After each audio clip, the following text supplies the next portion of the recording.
Hey everybody! So today we're going to do a video that goes over how to assess the palette of another person's work through a proportional color inventory. A proportional color inventory is when you swatch the colors that you see from a reference, right? So here's my reference. It's a work by an artist called Tara McPherson. I'm going to make sure I have a link to her website for you guys to check out because she uses color in a pretty interesting and contemporary way. I really like her work. So I'm going to assess the colors that she used, and what I'm going to do is I'm going to make swatches, right? And these swatches are going to be bars that run kind of across, right? So it's going to be a really kind of simple, like, blocks of color or color field drawing, but each block of color that I draw is going to represent how much I think that color is used in the painting, right? So with these color inventories, right, with both proportional and non-proportional, I'm going to do a separate video for non-proportional.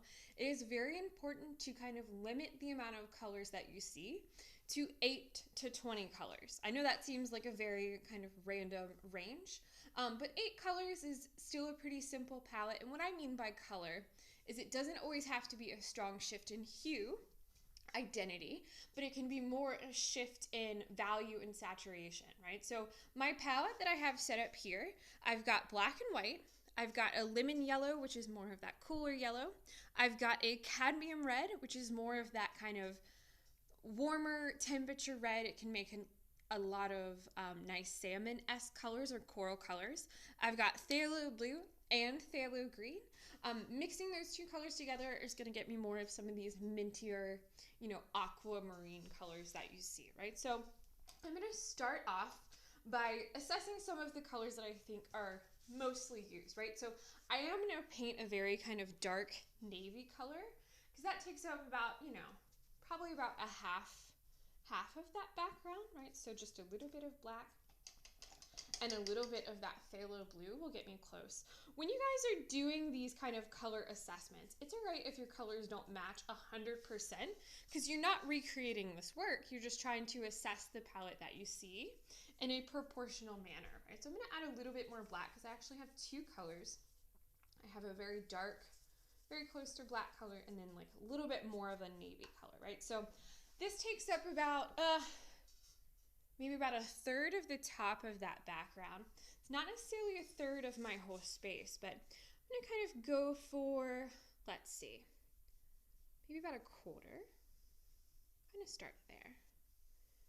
Now, when you're painting bars, right, it doesn't have to be, they don't have to be perfectly straight lines. You guys can see I have my piece of paper, my mixed media pad or my Bristol board. It's taped off, right? It's gonna help me, make sure my appearance is professional as possible, right? But when you kind of stop and start your brush, you're going to get some more of that like transparency, right? So it's important to kind of do wide strokes back and forth, really work that paint, trying to get that flat, even block of color.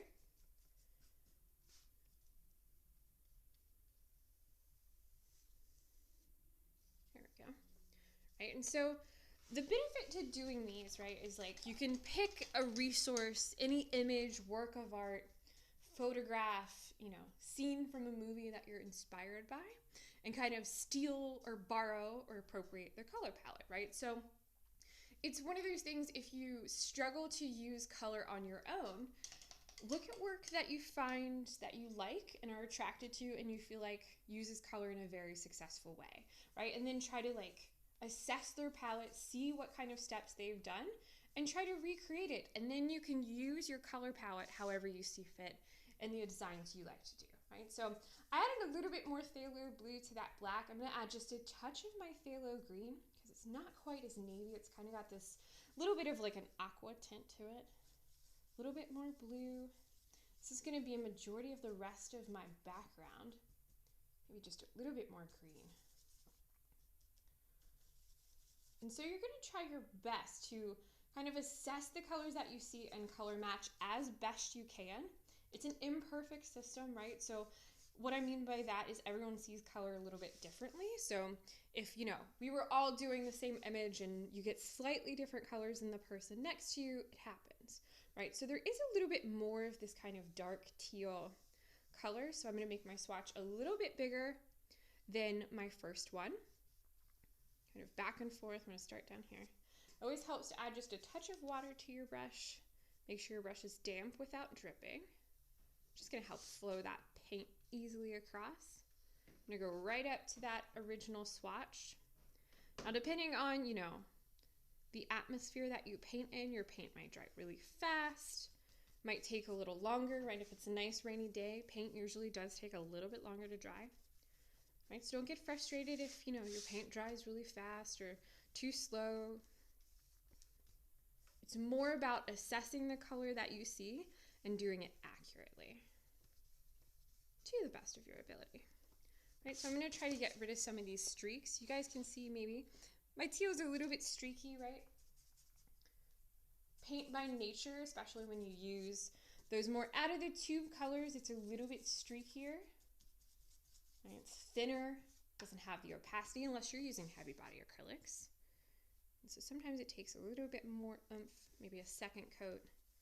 Kind of work that back and forth. And remember, this is almost like a sketch, right? Even though we're painting these bars and we're trying to have some precision and how much of each color that we paint, this is very much, to me, a sketch with like how you assess a palette, right? So this is my two colors so far. Both are very dark. It's the opposite of a problem. A lot of the background's really dark with some of those luminescent colors. The next color I'm gonna go for is that hair color. That like really nice kind of muted pastel teal. So I can take a little bit of that original teal I had left over. I'm gesturing at there we go. Gesturing at my palette, you guys can't see. I'm gonna pump that green up. It's a lot of white mixed in. Of course, I'm rinsing out my brush in between colors. Let's see. I'm gonna make that a little bit more muted. And again, you guys have to mix to your liking. I really like this magazine, so I'm not going to do a swatch test, but if you print your image off from the internet, if you're working from a computer, right, do the best you can to assess the colors you see. But if you have a full color printed version, or you're pulling, your imagery from a magazine that you're not attached to, you can swatch that and see how close you're getting to the color that you want, right? So you remember 8 to 20 colors. I'm probably going to do about 10. So this is going to be a lot smaller than the 2 bars that you have already. So maybe about just the width of my flat brush here. And I keep saying, maybe it's just about a third of the page, because in all honesty, we're all going to see these colors a little differently. And this color appears in some, it appears in the eyebrows. It's a slightly darker version there, but I feel like it does appear somewhat in the stars, right? So how you assess it really it depends on you, right? And how much you think the color is in the work, right? And, I always say 8 to 20 with these color inventories because for some paintings, for some images, for some resources that you're looking at, you're going to have a lot more than 20 colors. But it gets to a point where, if you're trying to use color in an effective but minimum way and you don't want to like cross mix just like 1 to 3 colors, you don't want to paint everything that you see, So when we get especially to the non-proportional dot inventory, you guys are going to assess an image or a resource that's a lot more colorful than some, paintings that you might select. So it's going to be a little bit more what's enough and what parts do you like kind of situation. I'm going to add some of this darker tone too, mainly because I like that color. Kind of going overboard here with my blues and my teals. Remember those phthalos both have like equal tinting strength, so you can kind of work really flexible with those. I'm going to add this darker tone. I know you guys can't see my whole palette. I'm a messy painter. I'm going to do just like a single line, right? It's not a whole lot, but I feel like it's important to represent it, right? So just the blade of my brush, not the width. Remember, I'm not going for perfection. There we go. So far I've got 4 colors. Most are in the teal category. I'm going to go for some of those, I call them fluorescent. Some of those really intense greens next, right? So let's start with our yellow. This is my lemon yellow. I, of course, poured out a lot more paint than I will probably need for this demo. So, don't do as I do. Be cautious with your paint. Get out a little bit at a time. But you guys also realize that I didn't put out all of the range of paints that I have. I really try to assess my image first, think consciously what colors I think I need, and go from there, right? So I have a little bit of my lemon yellow. I'm going to go for some of these more like acidic green tones. I'm going to go for a pretty just like middle of the road tone first. I'm going to add a little bit of white and black to it because it's more muted. It's not quite, not going to go for that really intense yellow one just yet. I'm going to add some more phthalo blue and phthalo green because I want it just to be a little bit cooler in temperature. It's getting there. Maybe a touch more black. When you guys are assessing colors that you see, especially when you're working from a reference like this, little bits of adjustments at a time. If I took that whole glob of yellow, it's going to take a lot more of my other colors to kind of shift this, right? So if you ever run into that issue, like let's say this color I hated, it was totally off, but I have a lot more of it, take a little bit of the color, put it in a different section of your palette, then adjust your color, right? Because it's going to be a lot easier and a lot quicker to shift that with less material than it would be to shift all of the paint I have, right? So I'm pretty happy with this color. Now I'm going to do a little bit more of a thicker line because I feel like, it happens in quite a few places around the water of the floating head, right? So I'm going to start with my little bit of my line. You can see that it was really similar to that dark teal color, but it's the beauty of this palette. It's why I was attracted to it. Teal is one of my favorite colors, but there you can tell that there's a difference. There is still a very strong difference. It's more green, feels a little warmer. All right, I'm gonna go for that more acidic green color next. How many colors we got? We got 5 so far.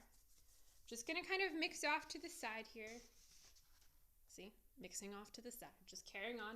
I know it's in the same color family, so I'm not gonna try to mix all of it. I'm gonna add a lot more white to this. I feel like it's definitely a little bit lighter of a color. Actually, I'm gonna keep this color because I feel like this is definitely one of the colors I see used for some of the highlights in the water, so there's kind of reflective dots. And then I'm gonna mix my more acidic one. This one I'm just gonna condense down to a line as well. I feel like it's not used a whole lot, or not as much, right? Because I still gotta save room for that skin tone. Those like peachy cream colors that I see. Rinse my brush off. Aggressive washer. All right, let's really try to go for that neon color.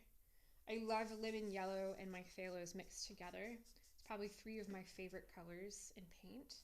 It's that kind of lemon yellow, and of course, across brand names it's called something else. Lemon yellow is what's most effective, but it'll be that cooler temperature, right? So the one that doesn't look quite like macaroni and cheese. All right, got my nice acidic green. I'm going to do about the same kind of thickness as line. And it's not a perfect system. This might not be used as much as the line I'm drawing, but it's one of those things that has to make sense to you as a sketch and as like a proportional inventory of the colors you see. It doesn't really have to make sense to everybody. It'll also get you to practice some of your brush skills, right? Using the blade and the width of the brush, the fan of the brush. Have a nice, pretty cool, I love this palette already. So what you're gonna do with these two, you're gonna pick either the palette from your proportional inventory, which is the one we're doing in this video, or the non-proportional inventory. You're gonna figure out which palette you wanna use, and then you're going to create a work of art of your own, right? So I'll show you an image, or I'll post another video or a time lapse of me doing my own design from one of the 2 palettes, and I don't know which one I'll do yet. All right, so I have a little bit of white pulled over. I'm gonna go for more of the skin tone that I see. There is a lot of variation, so I'm gonna do kind of 2 skin tones, but it's really this kind of, I don't wanna say sickly green color, but it's a really pale skin color. It's very surreal, right? With just kind of hint of that like greenish yellow tinge. Let me see what this looks like. I'm gonna go a little bit, I don't wanna go overboard, right? Because I'm kind of stealing from some of the other colors I had here because, a little bit of that yellow goes a long way to adjust the white. Just want it a little bit warmer. Do I like this color? I think it'll play. All right, I'm gonna do a little bit broader of a swatch for this. Add more yellow. Do, do, do, do. Start to hum when I mix. It's very quiet in my studio today. That's a good thing. All right, so I think this color is used a little bit more than that like acidic yellow. So I'm not gonna go for the whole width of my brush. I of course could switch to a different flat brush, but who has the time for that? I'm just gonna use the blade of my brush. And so this color is really pale. What I mean by that is it's super, there's a hair. You know, I have 2 dogs that live below me. They are my sister's dogs. They sometimes come and sleep in my studio, so we're just gonna let that live. All right, so it is a very, very pale yellow, not pale yellow, pale kind of greenish yellow, right? It's very close to white. So saturation-wise, we're leaning more towards that like chromatic gray scale, but it is very light in value. So that's what I mean by when I say pale. Now, I'm gonna do a slightly warmer color, right? I'm gonna mix right off to the side of that. I've got some cooler shades as well, right? So let's go ahead, let's do the cooler shade before I go and start with the other warmer tones. This is just off to the side now. It's way too much green. Let's add some more of that white back in, kind of tone that down. It's really for some of those kind of cooler tones that you see there. So I'm gonna kind of pull from some of my previous colors to kind of mix that up. It's not a very saturated tone, but I just want it to be slightly different than the other ones that I see. And when I, of course, am saying colors, they are from the same hue family, a lot of these colors. I'm using very similar colors to kind of mix what I see, but there are slight variations in saturation and value, right? So it's kind of a really like focused observational study of color. All right, now I'm gonna go for some of those warmer tones, right? So I'm gonna go for this kind of pale, it's kind of like an orange. It's really pale, right? So I'm gonna start with white. I always like to start with my lightest color. A touch of the lemon yellow, right? Because it goes a lot, you know, a little goes a very long way. I'm gonna do a touch of this cadmium. I went too far. I'm not surprised. So let me grab more of that yellow. Little corners of the brush at a time. Right? This is definitely not the color I see. I need to add a lot more white. But I have, you know, as far as the hues go, I'm getting there, right? So I have this kind of like peachy color. I'm just gonna do it on my finger, right? It's not quite the color that I want. So I'm gonna add just a touch of one of my lighter green mixtures that had more yellow in it, just to kind of calm down some of that red, right? And if any of you have mixed colors before, when you mix complements together, you lose saturation really quickly, right? Which can be a good thing. So I don't see a whole lot of this color, so I'm gonna try to do a single kind of stroke of my brush using the blade of my brush. Just a little bit of a warm tone, kind of some colors that I see underneath the eyes. There we go. It's a nice kind of contrast to some of the other colors that I see. I'm also gonna work in some of those deeper tones I see used for some of the details of the face, right? You can see how far cadmium goes. It really shot the, you know, the intensity of my hue up really quickly. But I'm using cadmium red. I'm usually more drawn to the crimson red or the alizarin crimson because I like the pinks better. But for this, that's more of what I see, right? That kind of corally tone. So I'm gonna draw a line of this color because I feel like I definitely see this color in the lips. Again, kind of single line at a time. You'll see that as you start to like really assess the color, you know, something like this, that kind of individual line, it gets you enough information, right? Is it 100% proportionally? No, my line probably could be a little bit thinner, but I'm gonna roll with it, right? It's not the end of the world. It's just my sketch. It has to make sense to me. I'm really going for that kind of pearlescent kind of shimmer on the eyes. So I'm gonna do a lighter tone first, and then I'm gonna hit that darker tone, that deeper shadow underneath the eyes. So it's kind of cross between my peachy color and my really light, warm pastel color. Should just be a slightly cooler color than the top one. And I know you're probably thinking all these variations are really subtle, but when you look at them lined up like this, you really do see the difference, right? And it just goes to show you how little adjustments can really impact, you know, the light and shadow that you see and the shading that you're trying to get done, right? So I'm going for more of the tone underneath the eye, kind of threw some black into all of those mixtures. It's a little too kind of purple. So I'm going to try to warm it back up with a little bit of yellow first. Kind of get that warmth back into that shadow. I'm going to leave that. If I add too much red, it'll just skyrocket the saturation. That's not what I want. Do another line. My line's got a little crooked. Now remember too, when you add black into a color, even though it has a lot of white, it doesn't necessarily help with the opacity, a lot of the blacks that I use, right? So it can be a little bit thin. And it's okay if a lot of your colors are kind of thin, right? And kind of very, a little bit transparent, it's the idea. Let's see how many colors I got. 1, 2, 3, 4, 5, 6, 7, 8, 9, 10, 11, 12, 13. Blew the whole 10 idea out of the water, eh? So I'm just gonna do a pure black, right? I know that looks black at the top, but it's more of like a deep kind of teal navy color because I have some pure black moments around some of the details here. So I'm not, maybe do a little bit, same thickness of the line I just did, just to kind of finish out some of those other detail moments. Because worst comes to worst, you know, if I'm done with my palette and I feel like I have all my colors, I could always just cut that part off. But let's try to see if I want to put in any colors.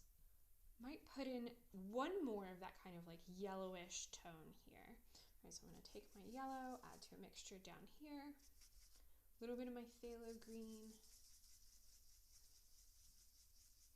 Really get some of that luminous feel to the color, very saturated, pigmented color is what I'm going for. A little bit more yellow.